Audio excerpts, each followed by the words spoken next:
Para ikhwah dan akhwat sekalian dimuliakan oleh Allah Tabaraka wa Ta'ala,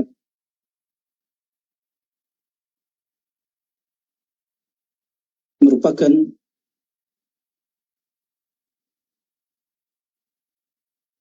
kajian utama dalam perjalanan sejarah umat manusia jika kita mengkaji sosok sejarah kehidupan sang baginda Muhammad sallallahu alaihi wasallam. Sirah atau perjalanan kehidupan beliau merupakan hal yang wajib diketahui oleh semua umat Islam. Karena Allah Subhanahu wa Ta'ala telah memfirmankan dalam Al-Quran, "Laqad kana lakum fi Rasulillahi uswatun hasanah liman kana yarjullaha wal yawmal akhir." Telah ada pada diri Rasulullah sallallahu alaihi wasallam teladan yang baik bagi orang-orang yang mengharapkan keridhaan Allah Subhanahu wa Ta'ala, yang mengharapkan keselamatan pada hari kiamat kelak. Seorang muslim tidak akan mungkin mengetahui sisi keteladanan Rasulullah sallallahu alaihi wasallam.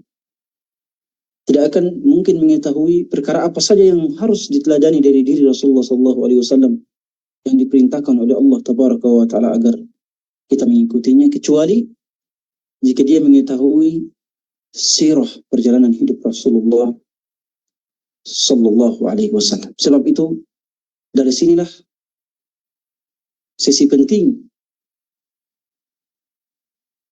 mempelajari sirah Rasulullah sallallahu alaihi wasallam. Mempelajari sirah kehidupan beliau tidak sama dengan mempelajari sejarah kehidupan para figur selain beliau sallallahu alaihi wasallam. Karena di dalamnya terdapat berbagai macam keteladanan. Cukuplah beliau sebagai orang yang paling sempurna yang diciptakan oleh Allah Tabaraka wa Ta'ala. Bahkan beliau adalah Sayyidul Awwalina wal Akhirin, ya, pemimpin seluruh makhluk, ya, pemimpin seluruh makhluk. Bahkan banyak para ulama yang mengatakan bahawa Nabi kita Muhammad sallallahu alaihi wasallam adalah makhluk yang paling mulia, bahkan atau hatta dibandingkan dengan para malaikat. Beliau adalah makhluk yang paling mulia.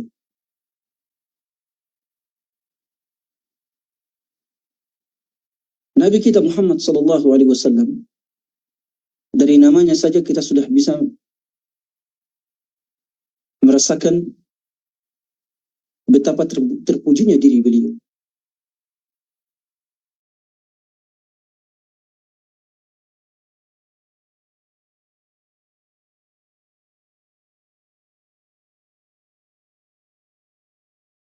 Orang yang terpuji atau sosok yang terpuji. Kakeknya menamakannya dengan nama Muhammad pada hari ke-7 kelahirannya dengan tujuan agar dia menjadi orang yang dipuji oleh seluruh manusia.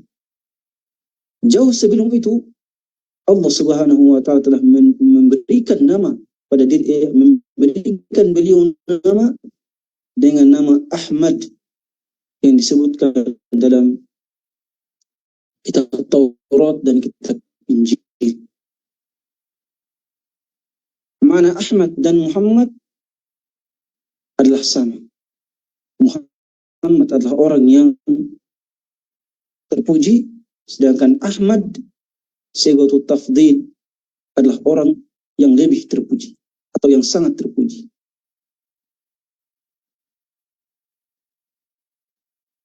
Sebab itu Nabi kita Muhammad sallallahu alaihi wasallam adalah sosok yang sesuai dengan namanya, sosok yang sesuai dengan namanya. Dia adalah orang yang dipuji oleh penduduk langit dan bumi, dan dia adalah orang yang lebih terpuji, lebih utama dibandingkan dengan makhluk yang lain. Dalam satu kesempatan beliau mengatakan, "Ana sayyid waladi Adam wala fakhr." Ana sayyid waladi Adam wala wala fakhr. Ini merupakan salah satu julukan nama beliau sallallahu alaihi wasallam.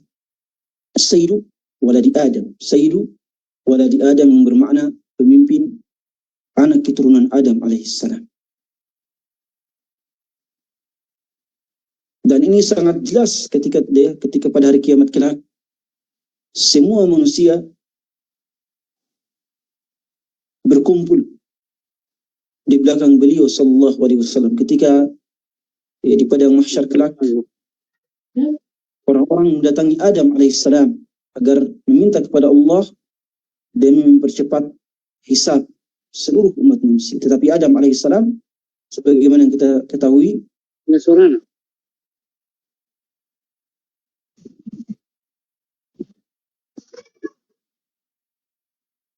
Adam alaihissalam kita ketahui tidak atau enggan untuk permintaan mereka. Lantaran rasa malu yang ia lakukan, lantaran rasa malu yang pernah yang rasa malu terhadap kesalahan yang beliau lakukan ketika di dunia.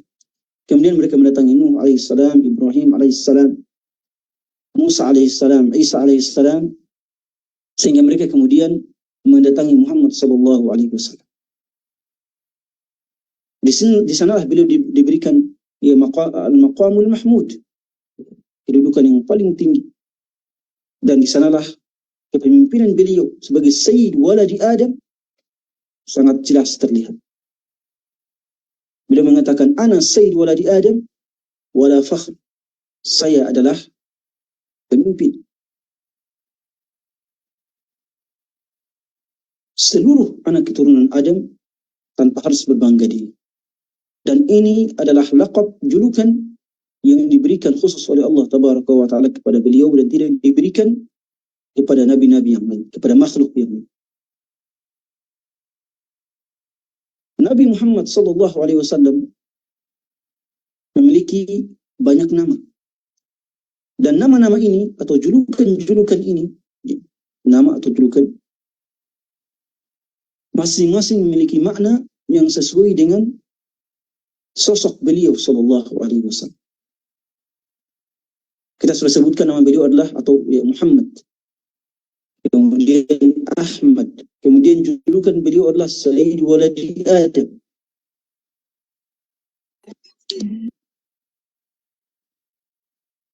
Dan beliau juga memiliki julukan-julukan yang lain.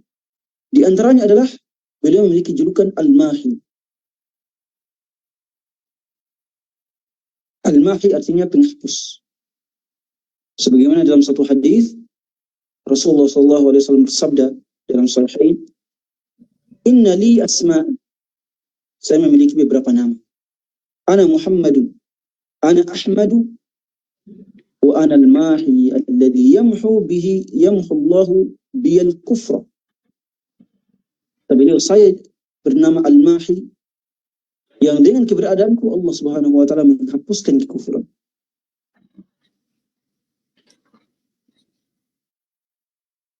Dan ini sangat jelas bahwa Rasulullah SAW datang, muncul di tengah umat manusia yang berada dalam kegelapan, dalam kekufuran. Di mana saat itu tidak ada, selama 300 atau 400 tahun, bahkan 500 tahun, 600 tahun tidak ada nabi yang diutus oleh Allah Subhanahu wa Ta'ala. Tidak ada nabi yang diutus oleh Allah Subhanahu wa Ta'ala antara Nabi Isa alaihissalam dengan Nabi Muhammad SAW yang mungkin berjarak antara 500 atau 600 tahun.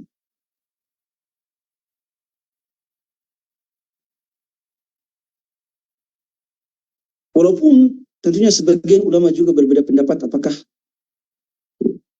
ada nabi atau ada rasul yang diutus oleh Allah Subhanahu wa Ta'ala untuk berdakwah ke tengah umat manusia di antara Nabi Isa dengan Nabi Muhammad SAW. Tetapi mayoritas para ulama mengatakan bahwa tidak ada nabi yang ada pada saat itu. Sebagian ulama mengatakan bahwa ada seorang nabi sebelum Nabi Muhammad SAW bernama Hanzalah ibn Safwan. Hanzalah ibn Safwan yang merupakan nabinya kaum Ar-Ras. Nabinya kaum Ar-Ras. Dikisahkan bahwa beliau berdakwah. Ya. Beliau berdakwah di tengah-tengah kaum Ar-Ras. Tetapi kaum Ar-Ras kemudian ya, tidak memenuhi dakwah beliau. Bahkan beliau kemudian ya, disiksa, diazab dengan azab yang sangat pedih. Dikisahkan bahwa tidak ada seorang nabi pun yang mendapatkan siksaan yang lebih berat dibandingkan dengan Hanzalah ibnu Safwan alaihissalam atau rahimahullah ta'ala. Mayoritas para ulama mengatakan bahwa Rasulullah SAW diutus dalam keadaan tidak ada nabi pada saat itu, atau antara setelah Isa alaihissalam. Manusia berada dalam kegelapan. Taurat dalam keadaan distorsi, diubah. Kemudian Injil juga demikian. Maka Nabi SAW datang sebagai al-mahi, penghapus, yang Allah Subhanahu wa taala utus untuk menghapus kekufuran dari alam semesta. Di antara nama beliau adalah wa ana al-hashiru alladhi yuhsharu an-nasu ala qadam. Kata beliau, saya adalah pembangkit atau pengumpul manusia, yang mana semua manusia pada hari kiamat kelak akan dikumpulkan di hadapanku. Akan dikumpulkan di hadapanku. Atau mereka akan dibangkitkan di hari kiamat kelak setelah saya bangkit, kata Sallallahu Alaihi Wasallam. Karena di antara ya, atau orang yang pertama kali dibangkitkan tentunya Rasulullah Sallallahu Alaihi Wasallam. Di antara nama beliau adalah Al-Aqib. Al-Aqib bermakna penerus. Ya, beliau mengatakan ana al-aqib. Al-aqib adalah penerus atau ya pengganti terakhir, atau penerus generasi terakhir atau pengganti terakhir, yang di sini bermakna adalah penerus para nabi yang tidak ada lagi nabi setelahnya. Penerus para nabi yang tidak ada lagi nabi setelahnya. Atau bisa juga dikatakan ya khatamul anbiya, khatamul anbiya. Di antara nama beliau juga adalah Al-Muqaffi. Al-Muqaffi. Al-Muqaffi ya bermakna dua. Yang pertama adalah Al-Muqaffi adalah penerus yang mengikuti para nabi sebelumnya. Penerus atau pengganti yang mengikuti para nabi yang sebelumnya. Karena berasal dari kata qafa, ya, kalau iktafa artinya ittaba. Jadi orang yang mengikuti para nabi sebelumnya. Tentunya Nabi SAW adalah orang yang ya,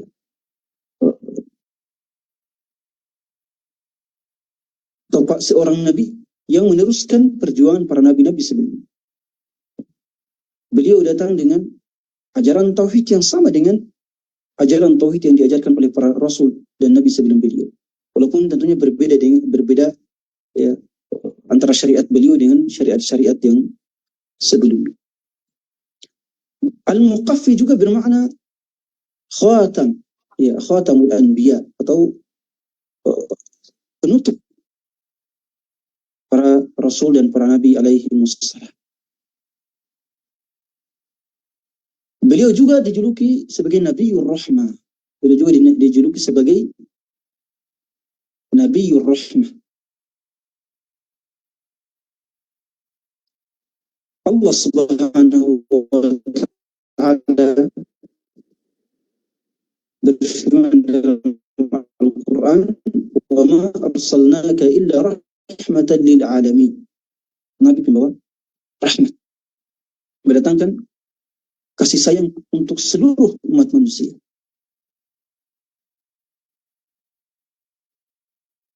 Allah Subhanahu wa taala berfirman yang artinya saya atau kami tidak mengutusmu wahai Muhammad kecuali sebagai rahmat, membawa rahmat kepada seluruh alam semesta. Dan kasih sayang beliau tentunya lebih besar kepada umat beliau. Laqad ja'akum rasulun min anfusikum azizun 'alaihi ma 'anittum harisun 'alaikum bil mu'minina raufun rahim. Telah datang kepada kalian seorang rasul dari diri kalian sendiri, yang berasal dari kalangan kalian sendiri. Rasul ini memiliki sifat yang menanggung penderitaan, yang merasakan penderitaan kalian. Ya, penderitaan yang kalian alami sangat memberatkan diri beliau.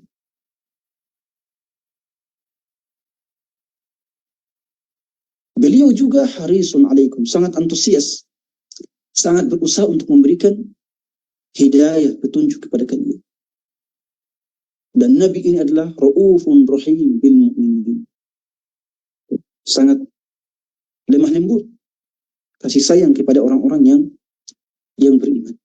Ini adalah sifat Nabi Muhammad sallallahu alaihi wasallam. Sebab itu ya, beliau sangat perhatian terhadap umatnya. Karena beliau datang dengan rahmatan lil alamin. Beliau sangat tidak mau umat yang beliau dakwahi diadab oleh Allah tabaraka wa taala. Ya, sebagaimana yang kita ketahui dalam sirah Rasulullah sallallahu alaihi wasallam, bahwa ketika beliau dilempari oleh kaum Taif, dilempari oleh semua penduduk Taif, melempari beliau dengan batu sampai wajah beliau berdarah, terluka, beliau terluka. Kemudian didatangi oleh malakul jibal, didatangi oleh malaikat, malaikat yang bertugas menjaga gunung. Malaikat mengatakan, wahai Muhammad, izinkan saya untuk utabik al-akhshabaini alaihim, yani, atau seperti itu ya, bahwa izinkan saya untuk mengangkat dua gunung antara yang berada di antara kota Taif, dan kemudian dua gunung ini saya akan timpakan kepada penduduk Taif. Tapi Rasulullah SAW enggan untuk mengizinkan dan mengatakan semoga ada di antara anak keturunan mereka yang beriman kepada Allah Subhanahu wa taala. Ini merupakan bentuk sifat rahmat, kasih sayang Rasulullah SAW hatta kepada orang-orang yang kafir, hatta kepada orang-orang yang kafir. Rasulullah SAW juga dijuluki Nabiyut Taubah, Nabiyut Taubah, Nabi yang membawa pertobatan, pengampunan. Beliau juga dijuluki sebagai Nabiyul Malhamah, Nabiyul Malhamah. Nabiyul Malhamah bermakna, bisa bermakna sebagai Nabi pembawa perang, karena beliau memang datang dan berperang melawan musuh-musuh Allah Subhanahu wa taala. Nabi pembawa perang, pembawa peperangan atau nabi yang berperang, tidak bermakna bahwa beliau datang dengan kekerasan. Tidak bermakna bahwa beliau datang dengan kekerasan. Siapa yang menyelami, yang mengamati peperangan Rasulullah SAW, maka kita akan dapati bahwa Rasulullah SAW tidak pernah mengawali yang namanya perang. Tidak pernah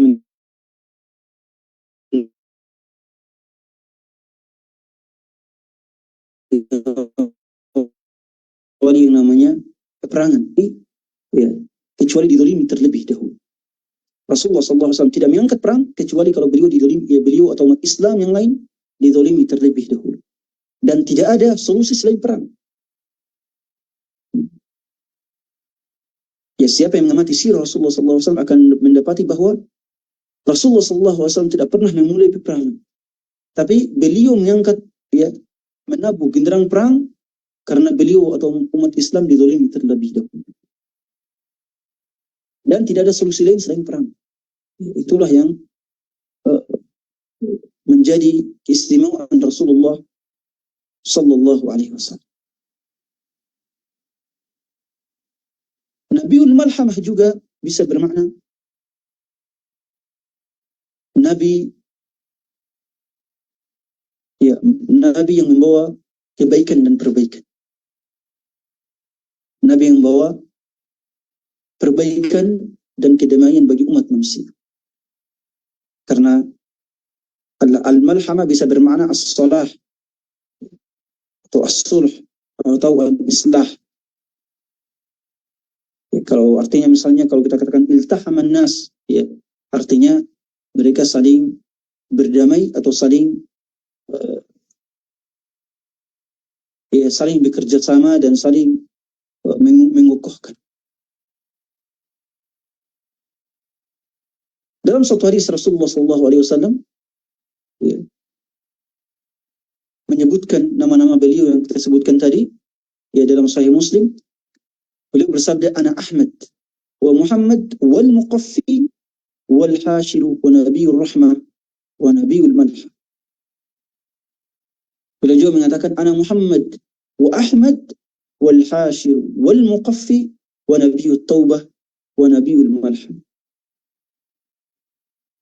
Inilah di antara beberapa nabi dan beberapa nama dan julukan Nabi Muhammad sallallahu alaihi wasallam. Beliau lahir di tengah keluarga yang paling mulia.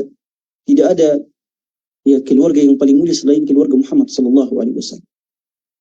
Ayahnya adalah Abdullah dan kakeknya adalah Abdul Muttalib. Ayahnya adalah Abdullah dan kakeknya adalah Abdul Al-Muttalib. Dan mereka semua berasal dari bangsa Quraisy. Sebagaimana dalam suatu hadis yang sahih atau yang hasan, bahwa beliau bersabda, Allah Subhanahu wa taala mengistimewakan bangsa Arab di kalangan manusia. Dia dari bangsa Arab, Allah Subhanahu wa taala memilih atau mengistimewakan keturunan Nabi Ismail alaihissalam. Dari keturunan Nabi Ismail alaihissalam, Allah Subhanahu wa taala mengutamakan Bani Kinanah, keturunan Kinanah dari Bani Ismail. Dari Kinanah Allah Subhanahu wa taala memilih Quraisy atau mengutamakan kaum Quraisy, dan dari Bani Quraisy Allah Subhanahu wa taala mengutamakan Bani Hashim. Dan dari Bani Hashim Allah Subhanahu wa taala mengistimewakan Muhammad sallallahu alaihi wasallam. Ini merupakan keutamaan beliau, dan beliau sesuai dengan nama-nama yang kita sebutkan tadi pantas untuk menjadi rahmatan lil alamin, menjadi nabi yang paling utama, Sayyidul Mursalin, juga Sayyidul Awwalina wal Akhirin, Sayyidu waladi Adam alaihissalam. Demikian kajian singkat kita pada kesempatan kali ini, dan kita akan lanjutkan insyaallah taala pada kajian-kajian berikutnya terkait dengan silsilah nasab Rasulullah sallallahu alaihi wasallam. Barakallahu fikum wa nafa'a bikum. Subhanakallahumma bihamdik, asyhadu an la ilaha illa anta, astaghfiruka wa atubu ilaik. Wa akhiru da'wana anil hamdulillahi rabbil alamin. Wassalamu alaikum warahmatullahi wabarakatuh.